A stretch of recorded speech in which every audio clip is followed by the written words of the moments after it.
What up, guys? It's your boy, the Hater, and it's Thursday, and I'm still setting up my schedule, but I'm pretty sure Thursdays I'm going to do a video every Thursday doing the Dynamite review, because that's what brought me to the dance. My channel is linked with AEW in many ways, so without further ado, let's get to that. We're also thinking of doing 25 Reason Tuesdays, but we'll see. We'll see how that goes. So, I watched Dynamite last night, and here's the thing about Dynamite. It's watchable, right? Like, it's not a horrible, horrible show all the time. You know, in many ways, it's more watchable than Raw, primarily because it still has that newness to it. You know, even though it's not new, there's still an element of newness to it, and whereas Raw is just kind of like on repeat until WrestleMania, you know? So, there's that. But, personally, I did not enjoy this episode very much. So, first up, we have a six-man tag. Now, this was called a six-man tag, but it essentially was a six-man do whatever you want match. You know what I mean? The tags eventually, like every AEW tag team match and every AEW six-man tag team match, the tags meant nothing. In the end, people were just in the ring doing whatever they wanted. The match ended with a pretty neat sequence, if I do say so myself. Bobby Fish was in the ring. He was doing some moves. Adam Cole does like a blind tag. It didn't matter at all because everyone was in the ring at the same time.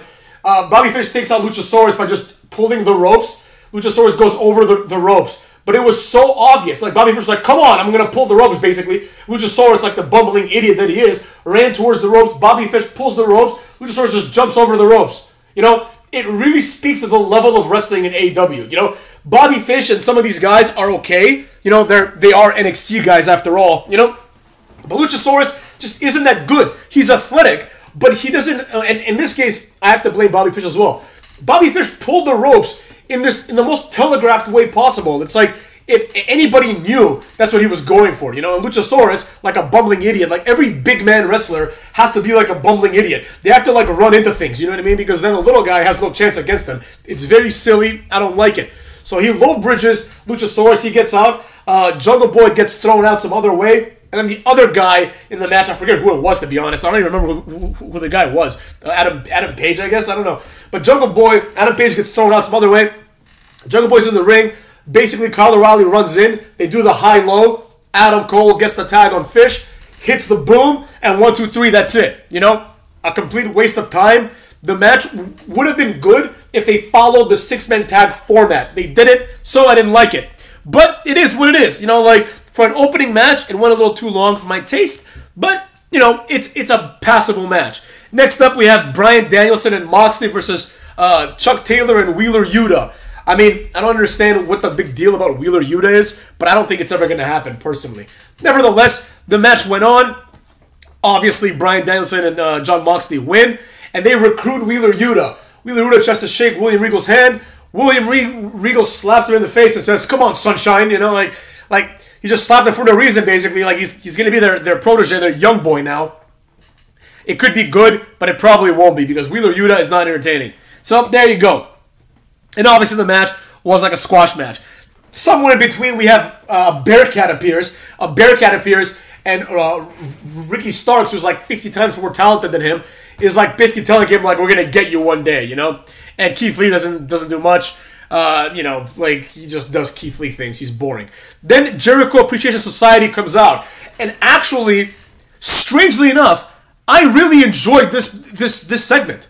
It was really good in the good parts. The bad parts were completely atrocious, and, you know, you couldn't really, like, watch them. But the good parts were noteworthy. Jericho comes out and basically says that, like, you know, Earth has been around for 4.5 billion years, and people are blessed to be part of Earth at the time of Jericho, right? Basically, he puts himself over as he should. Basically saying, like, I'm Jericho, you know what I mean? Like, I am the guy that's been entertaining you for, like, decades at this point. So, you know, show me some appreciation. Then he goes over and explains why the group is together, right? The premise is this. Santana and Ortiz and Sammy Guevara, presumably, but definitely Santana and Ortiz, did not appreciate Jericho. But these people do. And he explains that Kevin Owens, basically, his old friend Kevin, called Jericho and said, hey, these guys got fired from the other company, WWE. You know, he's talking about 2.0. And they need a job. So Jericho, like, got them a job, basically, you know, by putting them on his little podcast then they got signed, right? And those guys, whatever their names were, now they have their real names, which I don't remember. One of them was called Angelo, like that's all I know, you know. But now they're rebranded as their own name. Meanwhile, Danny Garcia, who they want to make this guy like the next Sammy Guevara. Not that that's like a high bar to reach, but this guy has like no presence whatsoever. He has no charisma. And basically Jericho says like he paid for this guy's surgery or some nonsense like that, right? And then Jake Hager is like Jericho's boy like the whole time. So there it is. But the thing that I did like Danny Garcia and 2.0 are not anything special. You know what I mean? They're okay. Like the promo that 2.0 cut was pretty good for two jobbers. You know what I mean? Like they're not horrible on the mic. They're better than Santana and Ortiz already. You know what I mean? Like they're better than them in every way. They have more charisma. They have more presence. They're better looking. They're not goofs. They're in better shape. Like they're better in every way. But that's neither here nor there. The point is that they're trying to like make a new faction in order to put over these three guys. Which I mean, if it works, it works. You know, look what happened with Sammy Guevara. Like, he's a star now all of a sudden. I mean, you know, by AEW standards. But he's a star because Jericho put him over. So maybe he can do the same thing for these guys. I think it'll be a little harder just because, like, you know, Danny Garcia hasn't shown any promise. But the central point of the Jericho Appreciation Society is that Jericho branded himself a sports entertainer and not a, wrestler, right? Now, this is something that I've been talking about for quite some time up in this piece. As a matter of fact, I made a video called Pro Wrestling versus Sports Entertainment like last week. I'm going to put a link inside the description so people can go watch that if they want, because that video really explains the difference between the two. And there is a difference, right? And Jericho's gimmick, he probably watched the haters' video, let's be honest. You know what I mean? And his gimmick is based on my differentiator. Danny Garcia tries to have this moment where he's like, well, like first it was so obvious, but he fakes being offended at Jericho, and he's like, if you're a sports entertainer, then I too am a sports entertainer. Like anybody was waiting for Danny Garcia. Oh, where does Danny Garcia fall into this dichotomy, right? Nobody cares about Danny Garcia. But nevertheless, the point of the Jericho Appreciation Society is that they're sports entertainers, and their goal is to beat up wrestlers. Now, I also did a video about factions. I don't remember when I did that, but if I can find it, I will put that in the description as well. That might have been a while ago. I don't remember. But the point is, the idea of factions is that, I think I mentioned it in my 25 reasons AEW sucks. I'll put a link in that description, I guess. But basically, the whole point I was trying to make about factions is that factions have to have a purpose, right? Now, I'm not saying that the purpose of the Jericho Appreciation Society is great, but it is a purpose, nevertheless, right? They can go after people like Moxley or Kenny Omega or Daniel Bryan or, you know, these people that are like pro wrestlers and not sports entertainers. Sports entertainment is better than pro wrestling. Jericho is a sports entertainer more than he is a wrestler anyways. So this is a great heel gimmick for the crowd that they're working. You know, the crowd really reacted to it. Now, I mean, I thought it was pretty good tongue-in-cheek humor, but I didn't think it's like a big deal. But it's a good way to start a faction by AEW standards. So automatically, I already like Jericho Appreciation Society more than I like the Inner Circle. The Inner Circle was a bunch of goofballs doing like these weird vignettes where they're talking on the phone, you know? This seems to be a bit more serious, but still comical. People still like Jericho. It doesn't matter. Jericho can do anything. People are going to cheer for him because he's a legend, right? So I thought this was a good way to kind of explain what they are. This could have been done last week after the beatdown, but it is what it is. You know what I mean? I'm not going to sit here and say one's better than the other. It's my personal preference. Next up, we have Wardlow versus Scorpio Sky. And I enjoyed this. The reason I enjoyed this is because, to me, Scorpio Sky feels like a transitional champion. So Wardlow beating him was not outside of the realm of possibility, even though Scorpio Sky just won the title like last week. It would make no sense for Wardlow to beat Sammy Guevara, who's a face. It make a lot more sense for the newly face-turned Wardlow to beat a heel. You know, basically, all of American Top Team was after him. They kept interfering. Wardlow destroyed all of them, basically. That little jabron, like the MMA fighter, whatever, like the Paige Van Zant's husband. Now, I know everyone's thinking, if this guy wanted to, he could destroy Wardlow. But it was booked correctly. Wardlow pretty much just manhandled this guy, put him in the powerbomb position until he was saved by someone else. The reality is this. That guy can be a great MMA fighter in Bellator or wherever the hell he fights. It doesn't matter. He's like 12-0 or something. He's like 160 pounds. Wardlow would tear that guy apart if he wanted to, you know? Size matters. Cucks. So anyways, Wardlow starts doing power bombs to, to Scorpio Sky. He does like 3. He's going for the 4th. Then MJF and Shawn Spears come out. They cause a distraction. MJF hits him with the ring, and Wardlow gets pinned. Afterwards, they whoop his ass. Now, here's the thing about that. You know, first of all, Shawn Spears was like, get him up. Like, all of a sudden, like, he has any kind of authority to call any shots. You know, but Wardlow got destroyed. This is exactly what one would expect to happen. Even if you won the title, you would expect MJF to attack him after the match. But, you know, it went well. What's it called? I think it helped Wardlow a lot. It made him feel like Wardlow is primed for a push. Like, I believe that Wardlow beats MJF in their feud. That's what I think should happen. Wardlow, in my opinion, the ceiling for Wardlow is much higher than the ceiling for MJF. Next up, we have the Hardy Boys versus Private Party. The only problem with this match, of course, is that the Hardy Boys should just be squashing Private Party in like a 2-second match. But whatever, it is what it is. You know, they wanted to showcase them a little bit. I don't know. Basically, Twist of Fates, Swanton on Isaiah Cassidy. The Hardy Boys win. They get attacked by the Andrade office. You know, this is how horrible Andrade is. Basically, like, Matt Hardy's gimmick was like that he's like Big Money Matt. And then they're like, oh, okay, we have Jeff Hardy now. Or we're going to get Jeff Hardy soon. Probably is how it went down. And they're like, great, now that we have Jeff Hardy, we can do the Hardy Boys. You know what I mean? Nobody wants to see Matt Hardy do this anymore. It was getting stale. So they're like, Andrade offers nothing. So why don't we put him literally in the Matt Hardy role? And instead of the Hardy family office, it's now the Andrade family office. This is the kind of creative genius that AEW is known for. So I didn't like this segment. I didn't like the match either. You know what I mean? There was times when it just felt like the Hardys just felt a little old.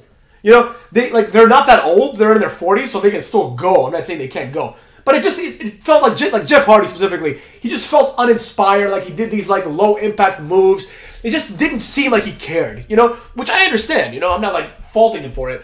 But it just, you know, like you get the impression during the match that like Private Party is, at this point, I hate to say it, the better tag team. Like, they're more athletic, they're younger, they're trying, you know. So it was really weird to see the Hardy Boys. It was what it was. I feel like I'm missing a match here or something. But anyways, at some point also, Jade Cargill appears with Smart Mark Sterling, who has no reason to have a job, but has one anyways. And basically she's like, I'm Jade Cargill. That's pretty much all that happened with that. Afterwards, we had a cage match for the women's title. Now, it was Britt Baker versus Thunderosa. There was a point where Thunderosa did a stunner because it's 3/16 day, March 16th. That was supposed to be clever. The announcers didn't acknowledge it. Like, you would expect JR to say something, you know? Because Stone Cold is like, he transcends WWE. He's a WWE wrestler, but he transcends WWE. He's a wrestler, period. You know what I mean? And Thunder Rosa had like 316 written on her shorts. Now, here's the problem with this match. And the problem with AEW as a whole. Predictability, you know? This is why I like the Wardlow match. Because in my opinion, it was unpredictable. You don't know what's going to happen, right? Like, I had an idea that Wardlow was going to get screwed out of the title, but I could see him winning and then getting attacked after the match. That's what made the match exciting. This match, on the other hand, was not exciting because Britt Baker has had, in my opinion, one of the worst title runs in the history of titles. I don't mean in the history of women's titles. I don't mean in the history of AEW. I don't mean in the history of women in AEW. I mean literally in the history of any kind of championship. She's had the worst title run. I mean, discounting like Hornswoggle's cruiserweight title run and things like that, right? Discount or like Rey Mysterio's one hour reign as WWE champion. You know, things like that. Discounting that kind of stuff. This is the worst ever, right? It was completely uninspired. I got the feeling that she wrestled only a few times. Britt Baker just isn't good.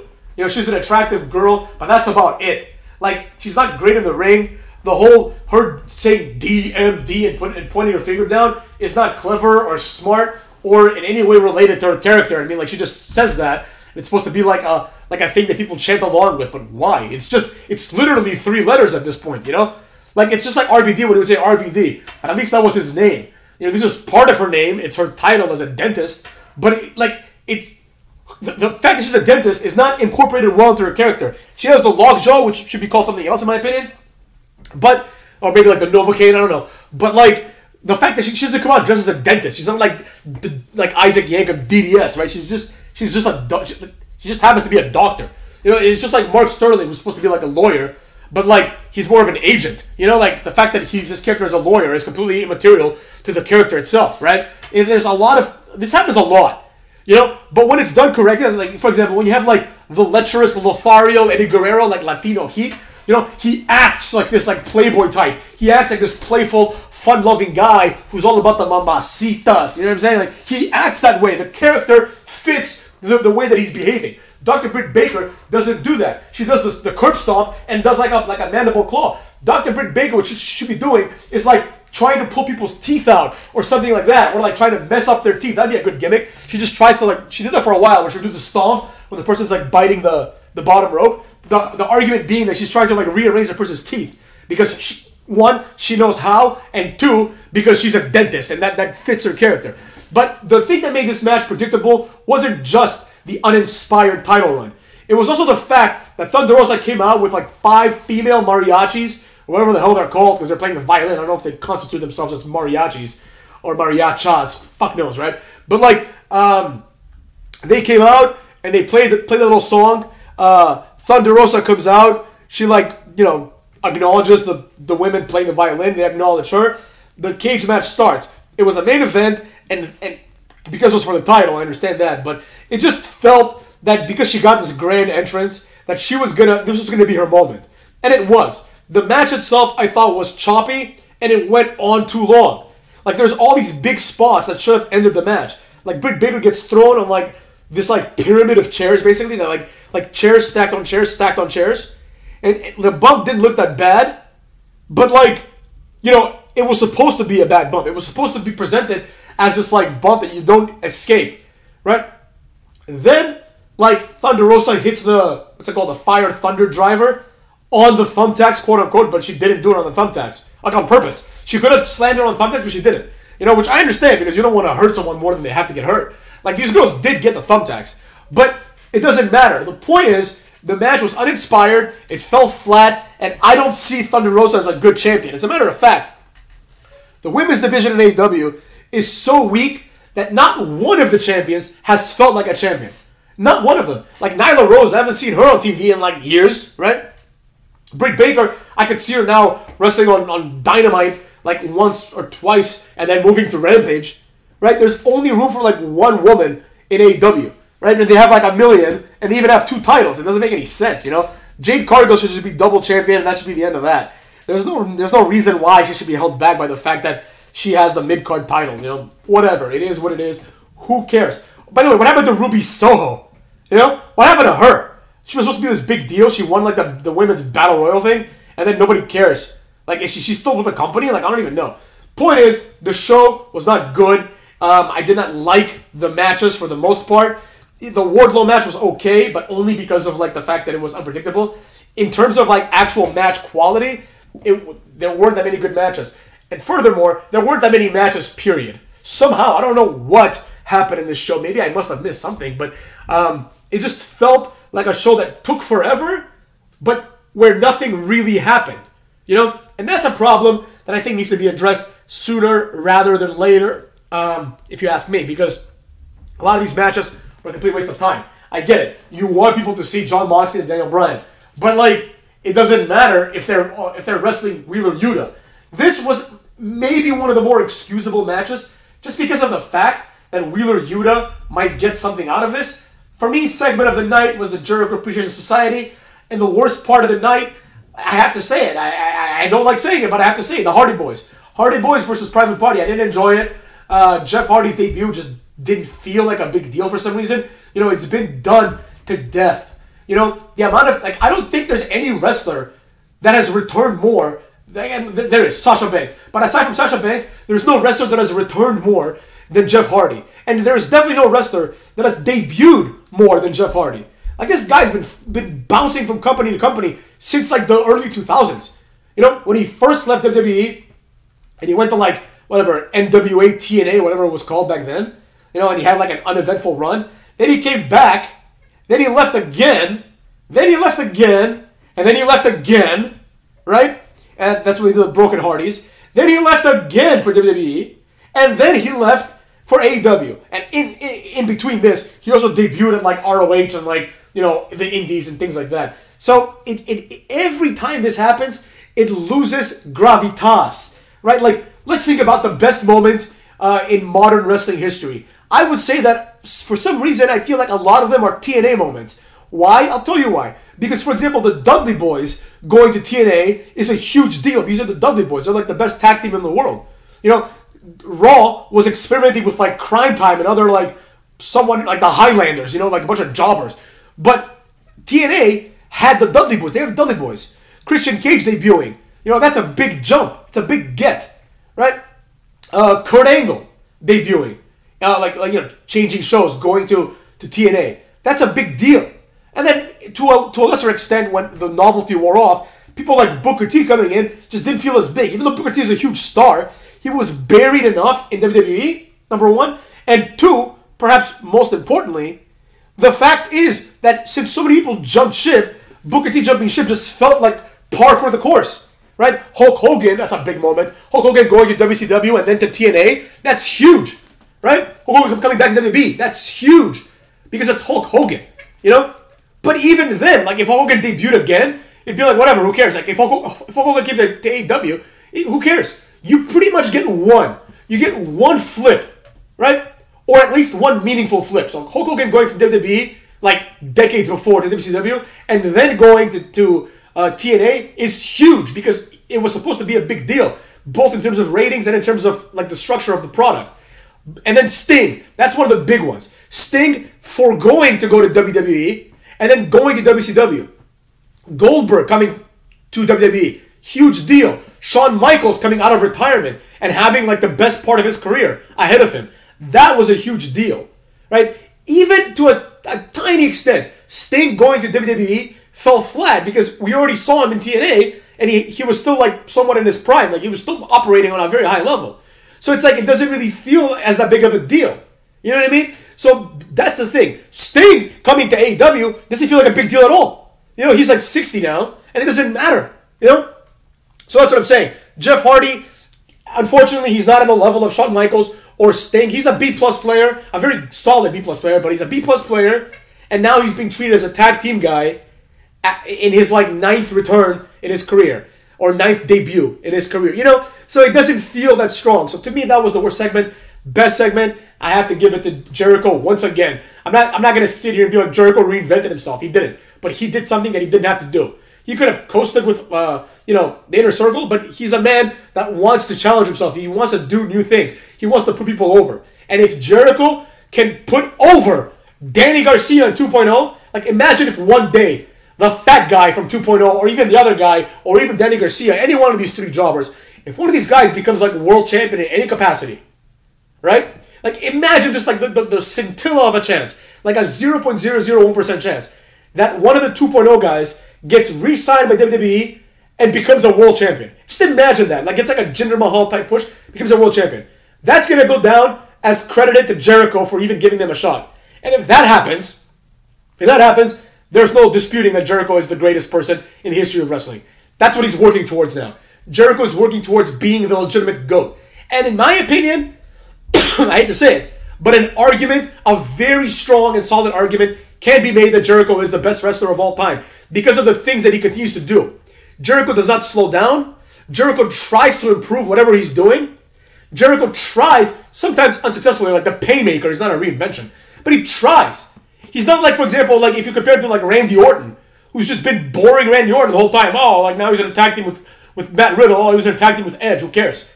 You know, Jericho is trying to make himself relevant again. So Jericho, that plus the fact that he's been entertaining us for decades at a very high level, I think puts him in, he's got to be in my top 5 of all time now, you know? So I really like the Jericho Appreciation Society. It really paints a stark picture and shows the differences between someone like Jericho being in your company and someone like Jeff Hardy or Bearcat Keith Lee being in your company, you know? So that being said, the show was not complete garbage. It wasn't good. I didn't like it. But Jericho, once again, does his job and keeps this company afloat. For how much longer? I don't know. You know, Jericho eventually is going to go back to WWE. There's absolutely no doubt about it. Now that Cucky Rhodes is on his way, apparently they're saying Cucky Rhodes versus Seth Rollins at WrestleMania. But if they're going to do that, they need to like hype this up immediately because there's not that much time to WrestleMania. There's like 2 or 3 weeks. And it's like, you also have to make sure people know who Cody Rhodes is. Like, I'm not even joking. There is an overlap of like a million people that don't watch AEW. They might not even know who Cody Rhodes is. Like, I'm not, no joke. So, like, there may be people that have started being fans in the last, like, 3 or 4 years, and you present Cody Rhodes as a big deal, and the reality is he's not a big deal. So it's like you have to present him as a big deal on TV. Like, Seth Rollins is a big deal. Before Seth Rollins destroys Cody Rhodes as a punishment for leaving the company, we have to know that Cody Rhodes is supposed to be this big deal. And with that being said, I'll talk to you guys later, and we'll see about that schedule. Cuts!